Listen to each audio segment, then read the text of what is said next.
Welcome to the COVID-19 and Suicide Risk Abstract session of the University of Michigan Injury Prevention Center Suicide Prevention Summit. I'm Dr. Evasis, and I will be moderating the session. Thank you for joining us. We're very glad to see you here. As a reminder, the session is being recorded. Only the presenters and the moderators are visible and are allowed to turn on their audio and video. If you have any questions for our presenters, please ask it by typing it into the Q&A box on the right side of your screen at any time. Be sure to indicate who your question is for by including the presenter's name. This will be very helpful in guiding the questions to the right person. And then you also notice on the right-hand side of your screen that you can toggle between the Q&A for the event and the Q&A for the session. So when asking a question, please just type it into the QA box for the session. The Q&A will take place after all the abstracts have been presented, but we encourage you to send in questions throughout the session as you're thinking about them so that we can have a chance to review them, and we'll answer as many as time allows. Our presenters will have 5 minutes to present their abstract. We will share their slides while they're presenting, but you may also access their abstracts on the Center's Summit webpage. There are 3 other abstracts present occurring at the same time as this one, and as much as we want you to stay in the session and listen to these great presentations, please feel free to jump between sessions. Recordings of all the sessions will be released in the coming weeks. Okay, so now join me in welcoming our abstract session presenters. I will introduce everyone so that there's no interruption in the flow of the presentation. So please welcome Dr. Alex Joseph. And by the way, ahead of time, I apologize if I mispronounce your name. Please feel free to correct me. Dr. Alex Joseph from the School of Public Health at the SRM Institute of Science and Technology. We have Ana Carolina Werschik from the Goiás Federal University in Brazil. We have Brittany Miles from the University of Texas Medical Branch.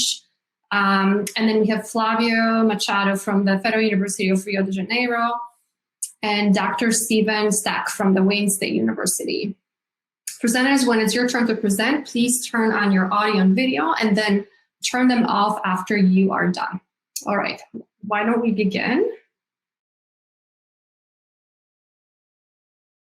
Good morning, and I'm Dr. Alex from India. So this is a study about suicidal ideation among medical and health sciences students at campus colleges in Tamil Nadu state of India. This study is being done by myself, my colleague Dr. Padma, and the students of Masters in Public Health. Can you put the next slide, please?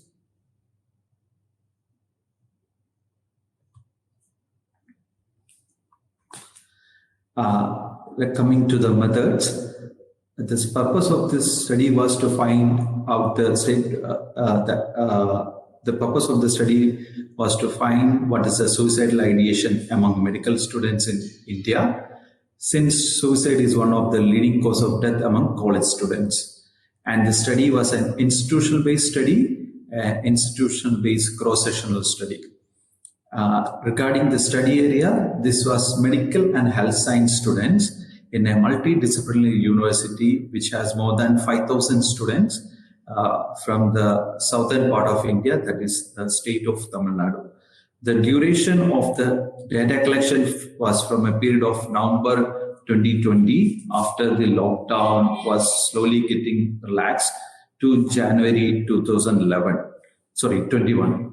And the sample size was calculated based on the prevalence of 43% that was obtained from another study, which I used as my reference, and a total sample of 378 was arrived.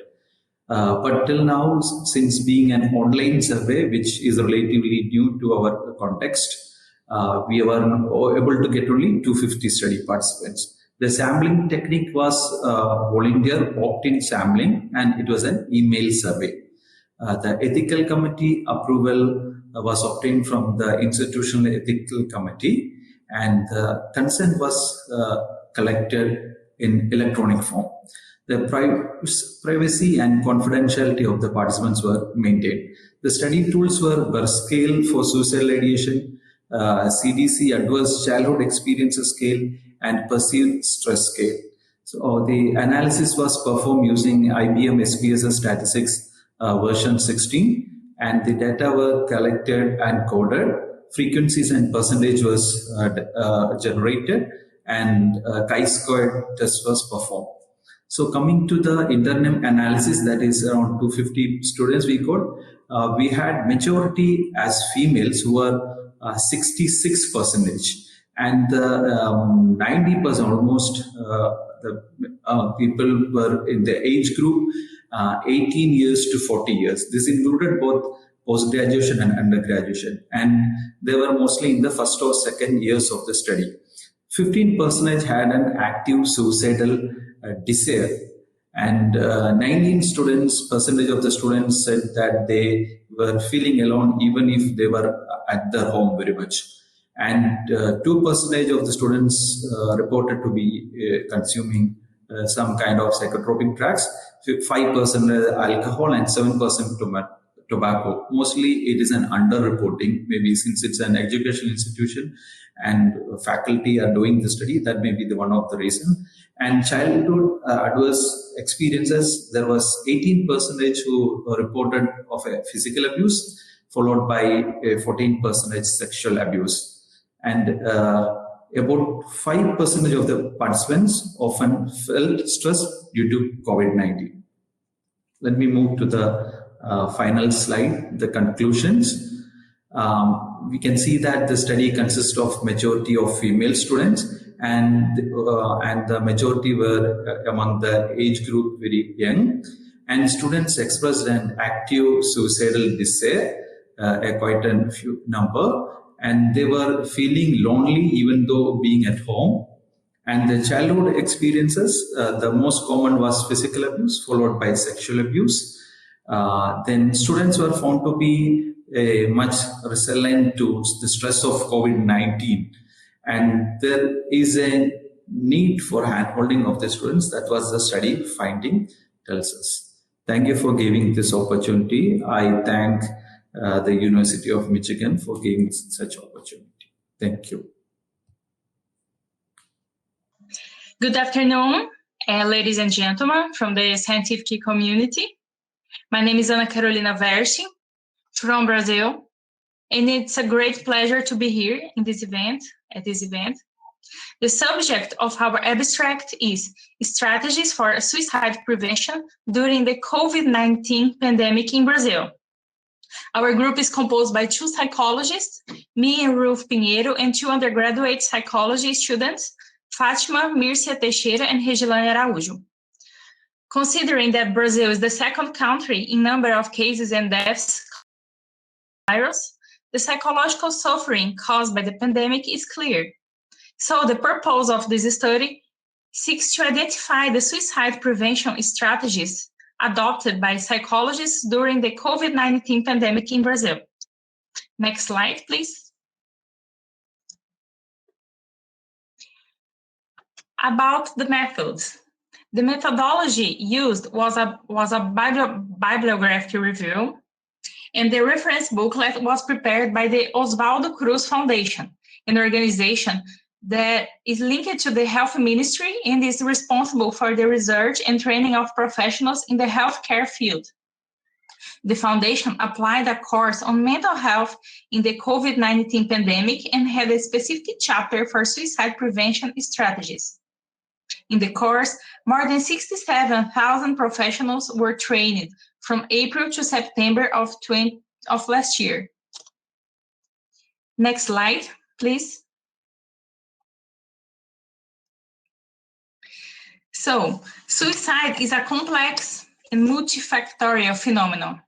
In a pandemic situation, it can increase due to factors such as fear, isolation, loneliness, hopelessness, reduced access to community support, inability to participate in cultural and religious rituals, fear of being infected or infect family members.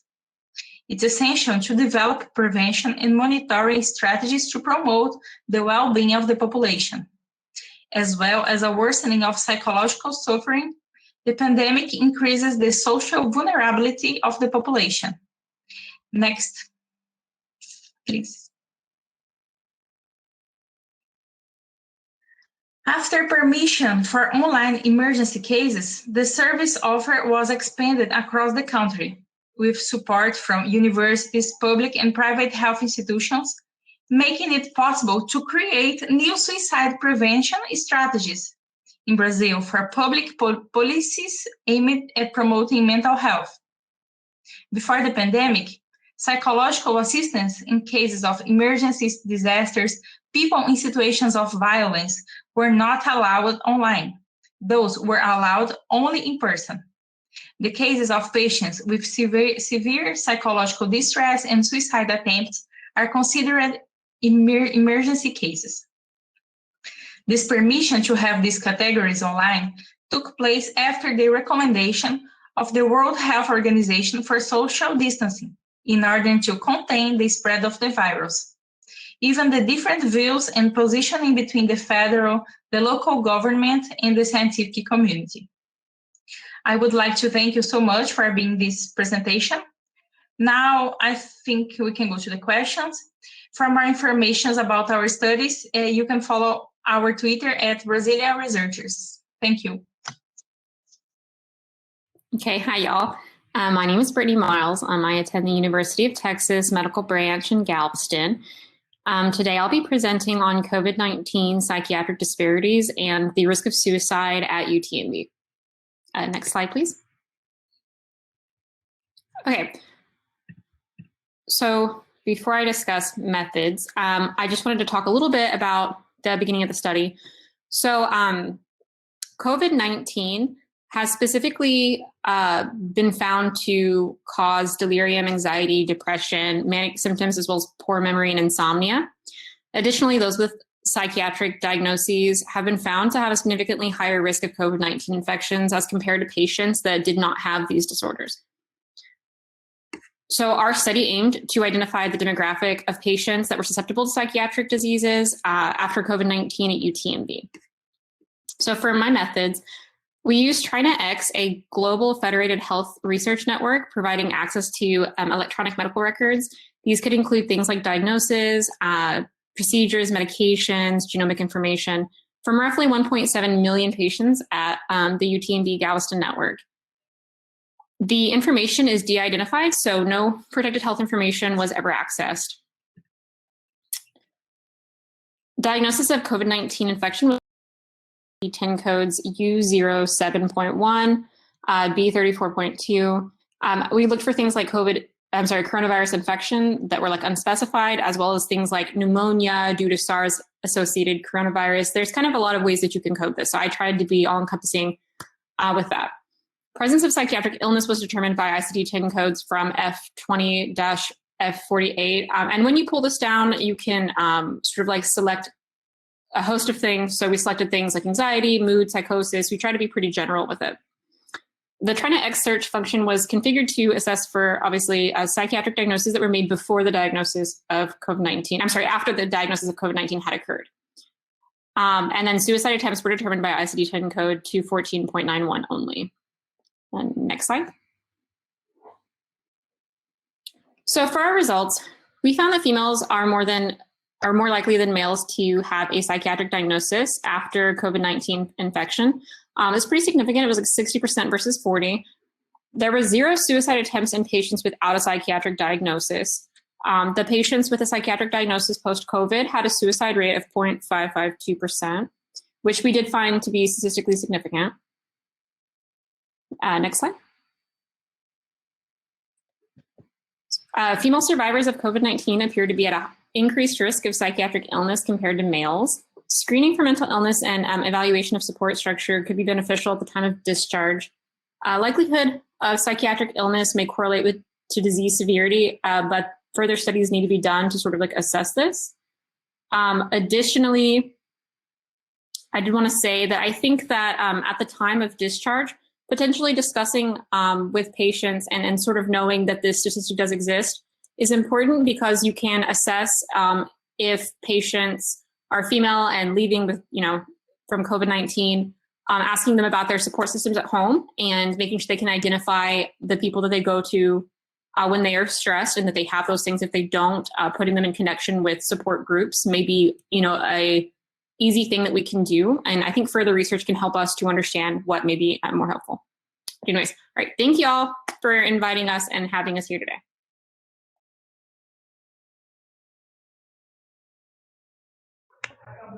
Hello, can you hear? Hello, my name is Flávio Machado. I'm a biologist and I'm a psychoanalyst. And I'm from Brazil. The authors are Elisângela Lafitte, Abel Nick, Cristina Clipio, Hilda Silva.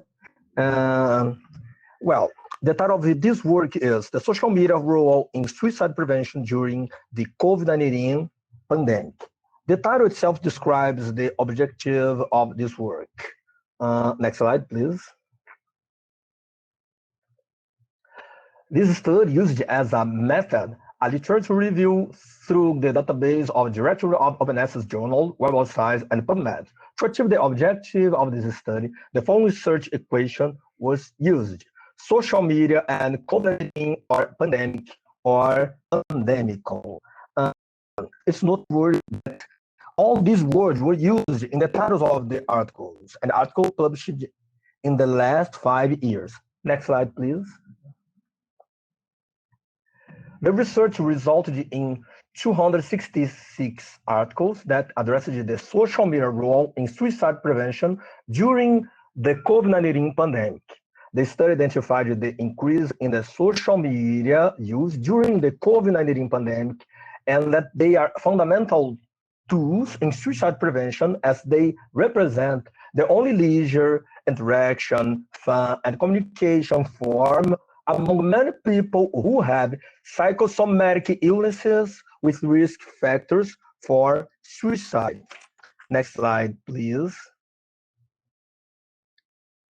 The sudden change in the population routine that started working at home caused a withdrawal from people do not find it easy to adapt to this change. Despite these circumstances, people should look for strategies to stay connected with their family and friends. For this reason, the social media has become an essential tool for maintaining the connection between everyone who has any electronic device with internet access. Realized that some studies from previous years identified that social media had the potential to separate family. I mean, people who were in the same environment but talking to other people who were distant from them. The study said that social media poses risk to people's mental health. The title of one of these studies is Social Media and Suicide. Well, during the pandemic, we realized that social media took on another role as they are now seeing tools that may bring people together. Thanks so much for hearing. Oh, hi, I'm Professor Stack at Wayne State University, and this is a co-authored paper with Dr. Ian Rocket of West Virginia University. I can hardly see the slide there, so I'm going to read off of my hard copy. Anyway, social distancing, like school and business closures that we're going through right now, has been emphasized in social and political efforts in controlling COVID. In other words, the more social distancing and lockdowns, the less deaths there should be from COVID. On the other hand, on the negative side, social distancing can reduce social integration. It can reduce interaction between people and families at work and everything else. And so you might think that suicide should increase. There's been 2 studies on past pandemics, and they link pandemics to suicide rates, the SARS pandemic, and then also the pandemic back in 1918. But no study has looked at the variation in social distancing within a country and to see whether or not within a country, different cities, counties, prefectures will have suicide rates that are higher and lower depending on their degree of social distancing. There have been 13 recent studies on COVID and suicide death rates, but none of them have looked at that. The amount of social distancing, the degree it changes from month to month and from place to place. And so we fill this gap. We're going to look at the degree of social distancing and whether or not it affects the high versus low suicide rates in 43 cities during the Spanish flu. Okay, next slide. Okay, the methods, we use old data, but it's pretty good data. We look at suicide rates per 100,000 population in each of 43 cities for which they were available and matchable to social distancing data. The social distancing data we didn't collect, but it was collected by a large group of people who published an article in JAMA back in 2007 for these 43 cities. It took an enormous amount of time for them to do that, but lucky for me, I could use their data and look at suicide. Most of the work on the Spanish flu was not on suicide. It was almost nothing, like one study. But there was a huge amount of work and continues. There's continuing work on economic growth and also deaths from the flu, not deaths from suicide, but deaths from the flu. Okay, so specifically, we looked at distancing as the number of days of closures of schools, number of days of closures of businesses, public gatherings, and mandatory quarantines. And the number of days of social distancing measured in those terms varied a lot. There were 33 such days in Newark to 170 days in Kansas City, Missouri. And so, like, you can have, a pandemic and there'll be closures, but the degree of those closures and distancing will vary, we think, quite a bit across space. Okay, and we control for the deaths from, next slide, we control for the deaths from the Spanish flu. The results are very, very simply put, adjusting for deaths from the Spanish flu, the pandemic back then, each 10-day increase in the index of social distancing was associated with a 2.9% increase in the suicide rate. So this is something that's, I don't think it has yet to be done. No one's actually measured social distancing and how many units or days of social distancing is associated with how many units of increase in the suicide rate. Overall, we explained 12% of the variance in the suicide rate across these 43 cities. Okay, last slide. Okay, so in conclusion, this is the first study of its kind to look at the degree of social distancing and how it affects the degree of the suicide rate across space. The results may not be applicable directly anyway to today's world, because in 1918, they didn't have telephones, at least not most people. There was no Zoom meetings. There was no, watching television, those sorts of things that could bring people together and distract them from the very high death rate. Their death rate was about 4 times what it is today from the pandemic. And I guess I'm out of time. Thank you. Thank you very much.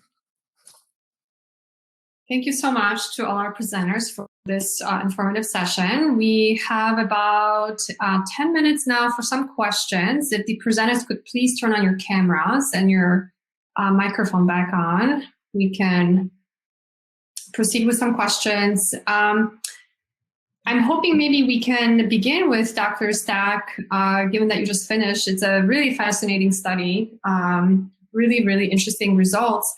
A question for you, Dr. Stack, is what do you make of the possibility that, given that there are different forms of connectedness that are possible nowadays during COVID in terms of more electronic, and this is sort of relating a little bit to the other presentation about social media.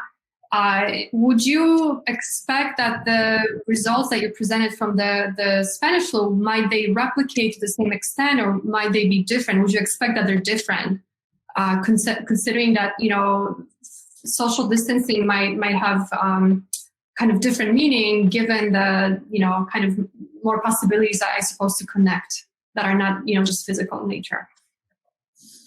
Yeah, as I was very briefly pointed out at the end, there's Zoom connectedness, there's telephones, email, cell phones. There's a lot of ways that people can connect today that they couldn't in 1918. However, there are some studies that show that the longer the pandemic lasts, the greater the chances for an uptick in suicide. Like the latest work, I think, is from Japan.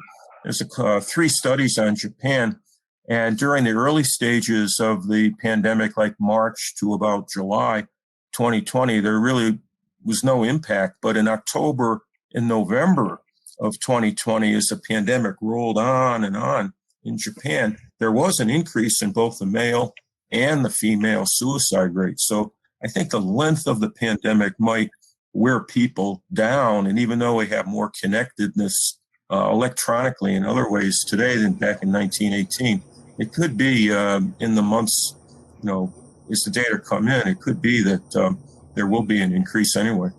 Yeah, that would be a really fascinating question to look into. And that makes me bring up another question that's related to the aspect of connectedness via technology, other means for Flavio. If in your study, were you able to identify what types of social media were used the most? Is that the type of information that there was access to? It was the Facebook. That's the social media. Facebook was the most widely used. Yeah. That's interesting.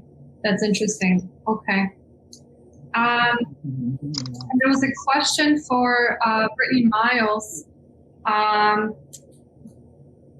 What do you make of the fact that females were more frequently or more likely diagnosed with psychiatric disorders? And is it in some ways reflective of the patterns that we see outside of COVID as well? When you say patterns outside of COVID, are you referencing like social patterns or? No, just in general, like regardless of COVID, would we see a similar difference in, proportion of diagnoses that are given to women versus men? Like, is this something that's specific to COVID, or is this sort of a general trend that we see regardless? Okay, I see what you're saying. So you're saying, do you think that, or let me clarify. Are you saying that, do I think that women are more likely to be diagnosed with sort of like psychiatric disorders that maybe men even have, but they're just not being diagnosed with?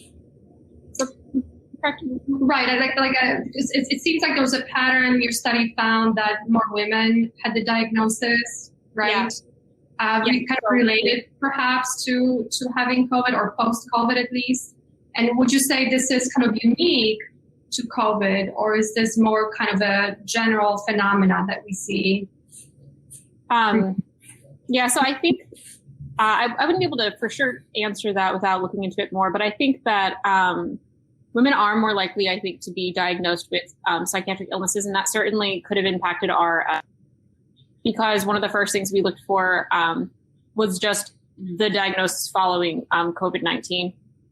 With that said, it's really interesting because men actually have worse outcomes, right, with COVID-19. And so you would think that the additional stressors and the additional mortality risks and everything would cause them to be more likely to commit suicide. But actually, we found that with females. One of the things I was actually wanting to look into is whenever women get sick and men get sick, is it a predilection for a psychiatric illness, or is it more a lack of social support? Like, is it that women, when they are going through these illnesses, are still taking care of their loved ones, and this sort of adds stress, or what is it exactly that causes the? Initially, I think we had twice the increase in suicide risk at our school. So anyways, interesting question. I wish I had a more direct answer for you. More food for thought, perhaps. Yeah, no, I definitely like the idea. Yeah, and the other question was, in terms of the methodology that your team used, where is it possible that some previous diagnoses were not accounted for? For example, if someone had not sought treatment prior to going to the hospital for COVID first, and how might that be, or could that be something could be controlled for in a future study, or do you not see that as a possibility? No, I think that's a really good point. The thing is that our data that we pull is only what we have available at UTMB. So another thing is that, say the person for some reason maybe was enjoying our beaches here and contracted COVID-19 while they were here, and we don't have record of their prior illness because maybe they're from Florida or Maine or something. Those things definitely could contribute because we wouldn't have their medical records unless they occurred at our institution. Although we did try to screen by including patients that had presented at least once. I think I did 2 years prior. So it meant that this person probably wasn't transient. But that, like you mentioned, I think that definitely there are many factors that could come into play. If perhaps you can also seek medical treatment, especially for psychiatric things, under other names, for example, right? So if you're a professional and you don't want to perhaps use your medical license, so that's a concern for physicians. A lot of physicians will seek psychiatric help under fake names so that they don't risk losing their license. So things like that definitely could have impacted our study. Thank you. The next question is for Dr. Joseph. So you mentioned that 5% of the participants mentioned stress due to COVID. Were you surprised or not surprised that it was 5%? Did it seem high or low based on what you were expecting to find? Yeah, that was found to be a little bit surprise to us, maybe because we found that our population is very young population, and majority of them are in the first and second years of their education. And maybe because that's the reason why it's being young, they are more resilient to COVID-19 infections, even though they are not really affected by the infection, but maybe the lockdown or something which there might be more technically good with computers and all, they found themselves pretty much adjusting that is what I found. It was surprisingly low. That's what I expected, even a higher frequency over there. Yeah, that was an interesting result, especially in this population of medical students who are experiencing a lot of stressors, especially in that first and second year of medical school. So that was actually quite fascinating to see that as well. We have time for one more question, and I wanted to direct it to Anna. What were the health professionals who are providing support? How are they trained to manage this need? I'm sorry, could you repeat, please? Yes, the health professionals who are providing support, how are they trained? Oh, yeah. They had the support on their workplace or remotely by the mental health team. There was a mobilization of the civil society to put pressure on local governments, universities, and non-governmental organizations to offer support to them. Thank you so much. And thank you to everyone for joining the Suicide Prevention Summit virtually this year. Thank you to all our presenters for your wonderful contributions. I just have a few things to mention at the very end. You'll be receiving an evaluation survey within the next few days. We encourage you to fill it out to help us continue to grow and improve this event in future years. Please also fill out the evaluation survey in order to request continuing education credits for those of you who are going to request continuing education credits. We also want to encourage you, I'm sure you guys have heard this in other sessions, we want to encourage you to attend the upcoming Ask the Expert Twitter event that's going to be again on Tuesday, March 30th from 12 to 1 Eastern Standard Time. where we'll be reviewing some of the question asked during the event. Additional information can be found on the website, the Injury Prevention Center website. And if you're already not a member of the Injury Prevention Center, please go to our website at injurycenter.umich.edu to become one and get access to our monthly newsletter with publication, updates, and events. All the sessions today, as I'm sure you've heard in previous sessions, were recorded and will be available on our website in the coming weeks. We'll now take a 10-minute break, and then we'll begin our very last plenary session by Dr. Kay Comtois from the University of Washington, which is going to begin at 4:20. Thank you again for attendance, and thank you to all our presenters for the important work in suicide prevention. We hope you have an enjoyable rest of the day. Thank you. Thank you. Thank you. Bye, everyone. Thank you. Bye. But